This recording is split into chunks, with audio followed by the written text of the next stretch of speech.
انت مش عايز تتغير ليه؟ انت مش عايز تصدق ليه ان انت محتاج تغير الصفات الوحشه اللي جواك لصفات كويسه تبقى اقوى.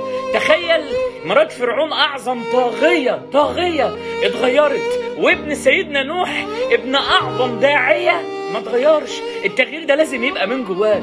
انت تؤمن ان انت محتاج انك تتغير، محتاج انك تتغلب على الحاجات الوحشه اللي جواك، محتاج ترجع لنفس المشهد اللي انت عايش فيه وانت بني ادم تاني، بني ادم ما بيشتكيش، بني ادم ما بيخافش، بني ادم ينصلح حاله الحرام يبعد عنه، يعامل اهله بما يرضي الله، يبقى بيشتغل ويبذل مجهود في حاجه، يبقى واحد تاني مش حاطط ايده على خده، واحد تاني مش بيبص لورا ويجيب من ماضيه مليون مشهد يموته. واحد اقوى، واحد عايز يتغير، واحد بيبدا النهارده بيقول بسم الله الرحمن الرحيم، بني ادم جديد، احلام جديده، طريق جديد.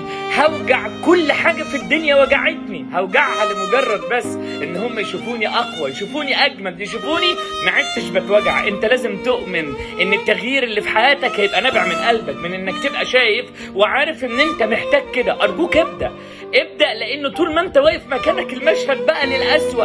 ابدا، والنهارده قبل بكره. ما تسمعش كلام حد بيقول لك مش هتعرف، ما تسمعش كلام حد بيقول لك اتاخرت، ما تسمعش كلام حد بيقول لك البدايه صعبه، البدايه اسهل مما تتخيل، بس تبقى من قلبك. ارجوك ابدا، وري للعالم ان انت واحد اقوى 100 مره مما هم يتخيلوا.